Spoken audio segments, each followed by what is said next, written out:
Hello everyone. तो इस video में हम डिस्कस करने वाले हैं कि बीएड के अंदर लेसन प्लान कैसे बनाते हैं और लेसन प्लान बनाने के लिए हमें किन चीज़ों को जो क्या है वो ध्यान में रखना है जिससे कोई मिस्टेक ना हो। तो जब भी हम लेसन प्लान बनाते हैं तो सबसे पहले हमें कुछ जनरल इन्फॉर्मेशन लिखनी होती है। तो जनरल इन्फॉर्मेशन में आपको सबसे पहले लिखना होता है लेसन प्लान नंबर। उसके बाद आपको लिखनी होती है डेट कि आप कौन सी डेट को ये लेसन प्लान बना रहे हैं। उसके बाद आप लिखेंगे प्यूपिल टीचर्स नेम, यहाँ पर आपको अपना खुद का नेम लिखना है। उसके बाद आप लिखेंगे क्लास की, आप कौन सी क्लास के लिए लेसन प्लान बना रहे हैं। तो आज का जो हमारा लेसन प्लान है वो है 9th क्लास के लिए, और जो हमारा सब्जेक्ट है वो है लाइफ साइंस, और जो टॉपिक है वो है कोशिका संगठन व कोशिकाएं।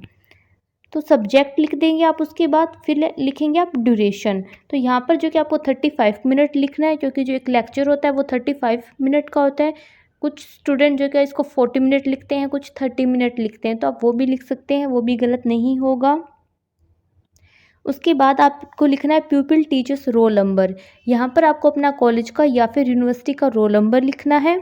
उसके बाद आपको लिखनी है एवरेज एज ऑफ प्यूपिल्स, कि आप जिस क्लास के लिए लेसन प्लान बना रहे हैं उस क्लास के स्टूडेंट की एवरेज एज कितनी है वो यहाँ पर आपको लिख देनी है। उसके बाद आपको लिखना होता है टॉपिक, कि आप कौन से टॉपिक के ऊपर लेसन प्लान बना रहे हैं। अब नेक्स्ट हमें सबसे पहले लिखनी होती है अनुदेशनात्मक सामग्री। अनुदेशनात्मक सामग्री होती है कि एक टीचर क्लास के अंदर इंस्ट्रक्शन देने के लिए कौन कौन से मटेरियल यूज़ करता है, वो क्या होती है हमारी अनुदेशनात्मक सामग्री। जैसे कि एक टीचर जो क्या है वो चौक, डस्टर, ब्लैक बोर्ड का यूज़ करता है, या फिर टीचर अलग से कोई मॉडल चार्ट या फिर पीपीटी का यूज़ करता है, ये सब क्या होती है अनुदेशनात्मक सामग्री होती है। अनुदेशनात्मक सामग्री को हम दो कैटेगरी के अंदर डिवाइड करते हैं। फर्स्ट होती है सामान्य सामग्री और सेकंड होती है विशिष्ट सामग्री। सामान्य सामग्री के अंदर आप लिखेंगे चौक, डस्टर, ब्लैक बोर्ड और मेज आदि। फिर विशिष्ट सामग्री के अंदर आप इस टॉपिक को पढ़ाने के लिए अगर आपने चार्ट बनाया तो यहाँ पर आप चार्ट लिख देंगे। अगर आपने कोई पीपीटी बनाई है तो यहाँ पर आप पीपीटी लिख देंगे, और अगर आपने कोई मॉडल का यूज़ किया है तो आप यहाँ पर मॉडल लिख देंगे। उसके बाद आपको लिखने होते हैं शैक्षिक उद्देश्य। शैक्षिक उद्देश्य क्या होते हैं कि उस टॉपिक से आप स्टूडेंट को क्या चीज़ सिखाना चाह रहे हैं, वो आपके शैक्षिक उद्देश्य होते हैं। तो जैसे कि फर्स्ट ज्ञान, की इस टॉपिक को पढ़ने के बाद स्टूडेंट को किस चीज़ का ज्ञान होगा, तो बच्चों को क्या है कोशिका की परिभाषा का ज्ञान हो जाएगा। फिर है समझ, कि उनमें किस चीज़ की समझ बनेगी। फिर थर्ड है कौशल, और फोर्थ आता है प्रयोग। तो इस तरह से आप अपने शैक्षिक उद्देश्य लिख देंगे। उसके बाद आता है पूर्व ज्ञान परीक्षण। अब कोई भी टॉपिक स्टूडेंट को करवाने से पहले आप उनका पूर्व ज्ञान परीक्षण करेंगे। और पूर्व ज्ञान परीक्षण कैसे करेंगे, आप स्टूडेंट से क्वेश्चन पूछेंगे उस टॉपिक से रिलेटेड, कि उन्हें इस टॉपिक के बारे में पहले से कितना पता है और आपको उन्हें कितना और बताना है।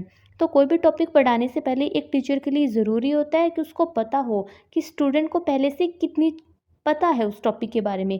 अगर स्टूडेंट उस टॉपिक के बारे में कुछ भी नॉलेज नहीं रखते हैं तो एक टीचर को बिल्कुल बेसिक लेवल से स्टार्ट करना पड़ेगा। और अगर स्टूडेंट को कुछ चीज़ें पता है तो एक टीचर के लिए भी ये चीज़ ईजी रहती है कि स्टूडेंट को एक बेसिक नॉलेज तो है। तो अब आप उनका पूर्व ज्ञान परीक्षण करने के लिए कुछ क्वेश्चन पूछेंगे। जैसे कि फर्स्ट है रक्त किस रंग का होता है और क्यों। सेकंड क्वेश्चन है कोशिका क्या होती है।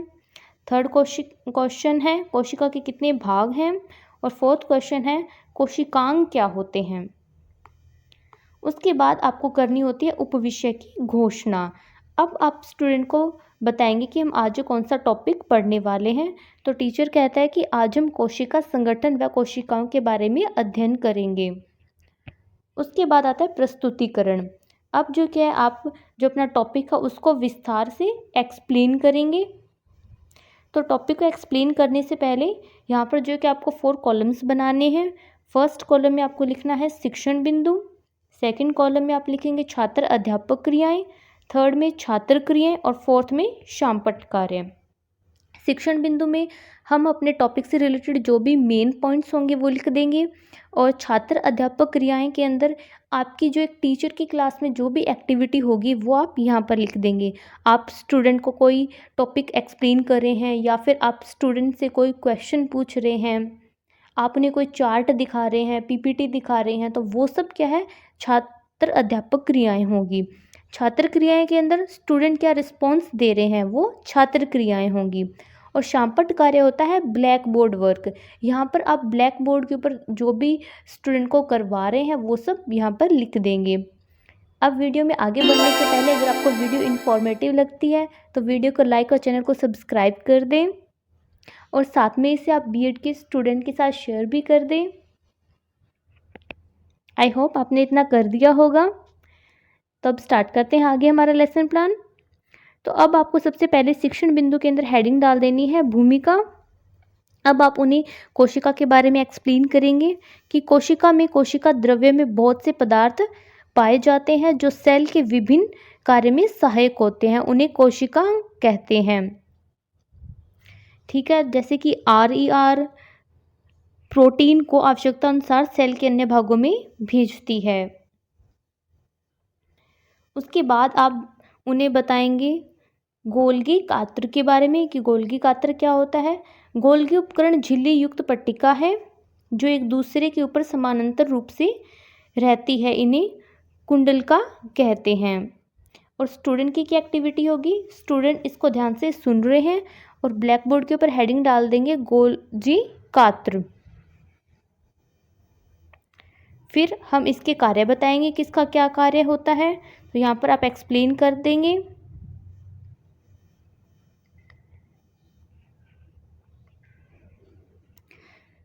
फिर आप उन्हें लाइसोसम के बारे में बताएंगे कि लाइसोसम जो सेल है वो क्या होती है, तो यहाँ पर आप हेडिंग डाल देंगे। उसके फंक्शन बताएंगे कि उसका क्या फंक्शन होता है और ब्लैक बोर्ड के ऊपर आप हेडिंग डाल देंगे। फिर आती है आंशिक पुनरावृत्ति। अब जो कि आप स्टूडेंट से क्वेश्चन पूछेंगे जो भी आपने उन्हें भी करवाया है। जैसे कि फर्स्ट क्वेश्चन है प्रोटीन कितनी प्रकार की होती है, नाम बताइए। सेकंड क्वेश्चन है वसा तथा लिपिड अणुओं को बनाने में कौन सहायक है। थर्ड है गोल्गी काय उपकरण के द्वारा डैश को बनाया जाता है। तो अब जो क्या आपको ये एक्टिविटी करनी है, उनसे क्वेश्चन पूछने हैं अपने टॉपिक के बीच में, जिससे कि एक टीचर को पता चलता है कि वो जो भी स्टूडेंट को करवा रहा है वो उन्हें समझ में आ रहा है या फिर नहीं आ रहा है। अब आगे हम अपना लेसन प्लान कंटिन्यू करते हैं। अब आप उन्हें बताएंगे कि भोजन तथा पुराने अंग जो क्या है वो लाइसोसम के में चले जाते हैं तथा उन्हें छोटे छोटे टुकड़ों में तोड़ देता है। तो अब आप उन्हें लाइसोसम के बारे में आगे से और एक्सप्लेन करेंगे। माइटोकॉन्ड्रिया, अब आप उन्हें इसके बारे में एक्सप्लेन करेंगे कि ये क्या होता है और इसके क्या फंक्शंस होते हैं। और स्टूडेंट की क्या एक्टिविटी होगी, छात्र ध्यान से सुनते हुए नोट करते हैं। तो इस तरह से आप एक्सप्लेन कर देंगे और प्रोटीन के बारे में बताएंगे यहाँ पर और ब्लैक बोर्ड के ऊपर हेडिंग डाल देंगे। उसके बाद आती है अंतिम पुनरावृत्ति। अब आप स्टूडेंट से क्वेश्चन पूछेंगे जो भी टॉपिक आज हमने उन्हें क्लास में करवाया है, तो इस तरह से आप क्वेश्चंस लिख देंगे। और नेक्स्ट जो कि आप क्लास में उन्हें होमवर्क देंगे जो भी टॉपिक हमने क्लास में करवाया है,